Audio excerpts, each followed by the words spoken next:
तर मित्रांनो नमस्कार. सावळ्याची जणू सावली या मालिकेच्या आजच्या भागामध्ये आपण बघणार आहोत. इकडं मात्र सावली रडतच विठुरायासमोर बसते आणि विचारू लागते, का रे विठुराया, माझ्यासोबत असा वागला आहेस तू? इतकं कोणी निष्ठोर वागू शकतं का? अरे मी तुझी लहानपणीपासून आतापर्यंत भक्ती करत आले, त्या भक्तीचं थोडं तरी तू मला फळ द्यायचं ना. सावली रडतच हे सगळं विठुरायाला म्हणत असते आणि सावली हे पण म्हणते की खरंच विठुराया, तू जर सत्याचा असशील ना तर खरंच हे जे काही आहे ना ते मला करायचं कामच पडलं नाही पाहिजे. मला माझ्या नशिबामध्ये आई होण्याचं सुख तू देशील, तुला काय करायचं ते तू कर. सावली रडतच हे सगळं विठुरायासोबत बोलत असते. तर दुसरीकडे ज्या गुरुजीने सावलीची जन्मकुंडली बघून सांगितलेलं असतं की सावलीला कधीच आई होण्याचं सुख लाभणार नाही, तिला मातृत्वच नाही आहे, पण मात्र त्याचा काही फायदा होणार नाही. त्यानंतर गुरुजीनं एक उपाय शोधून काढलेला असतो जेणेकरून सारंगला मात्र ती पूजा करावी लागेल. आणि मग त्यानंतर गुरुजी सारंगला म्हणू देखील लागतात की सारंग, तू जर ह्या विधीसाठी या पूजेसाठी बसला नाहीस ना तर मग तुमच्या आयुष्यात कधीच लहान बाळ येणार नाही, तुम्हाला कधीच आई वडील होण्याचं सुख भेटणार नाही. तर त्यावेळी आता सगळेजण घरातले खूप हळवे झालेले असतात. सावली तर डायरेक्टली रडू लागते. तिला कळत नसतं, देवा माझ्यासोबतच सतत अशा गोष्टी का घडतात? मी तर सगळ्यांच्या बाबतीत चांगलाच विचार करते आणि देवाची भक्ती करते, कुणालाही चांगल्याच मार्गाला लावून देते, तरी पण माझ्यासोबतच असं का घडतंय मला कळत नाहीये.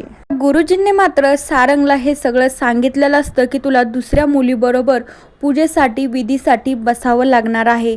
तर सारंगला खूप मोठा धक्का बसतो की मी माझ्या सावलीशिवाय दुसरं कुणाचाही विचार करू शकत नाही, मग ते पूजासाठी का होईना किंवा कशासाठी का होईना.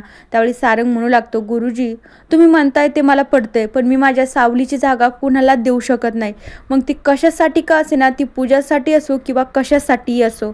त्यावेळी गुरुजी म्हणू लागतात, अरे सारंग, मी जे सांगतोय ना ते तू लक्ष देऊन ऐक ना. अरे हे सगळं केल्याशिवाय ना सावलीच्या नशिबातला ना अपत्य योग आहे ना तो उघडल्याच जाणार नाही ना.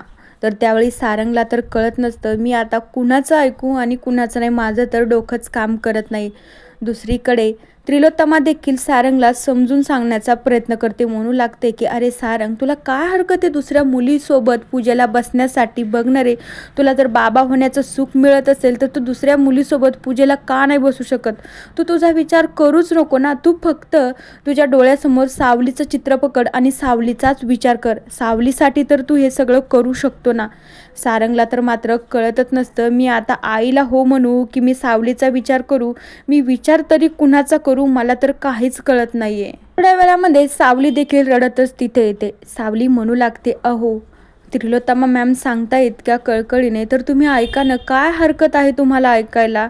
पण तुमचं पण स्वप्न आहे ना बरं का सारंग सर, की तुम्हाला पण आपलं बाळ या आयुष्यात हवं आहे, तुम्हाला पण बाबा व्हायचंय, मला पण आईचं सुख तुम्हाला द्यायचं आहे ना. मग मी म्हणते तेवढं ऐका ना. तुम्हाला जर एवढी पूजा करायला काय हरकत आहे? तुम्ही विधीला तर बसू शकता ना. आपल्यासाठी नाही तर आपल्या बाळासाठी तरी तुम्ही एवढं करू शकता ना. तरीही सारंगचं मन काही त्या विधीला बसण्यासाठी तयार होत नसतं. पण आता सावलीच्या इतक्या प्रेमळ बोलल्यामुळे आणि इतकं तिनं समजून सांगितल्यामुळे सारंगला नाईलाजाने तयार व्हावं लागतं. तर दुसरीकडे त्रिलोत्तमाला सावलीचा खूप गर्व वाटू लागतो की सावलीनं समजूत काढली सारंगची आणि आपल्या या घराला ती आता एक वारस देणार आहे. त्यामुळे त्रिलोत्तमा तर जाम खुश झालेली असते. तर मित्रांनो, बघूया उद्याच्या भागात काय होतं. तोपर्यंत या मालिकेच्या पुढील भागांच्या अपडेट्ससाठी आपल्या चॅनलला सबस्क्राईब करा. So bye.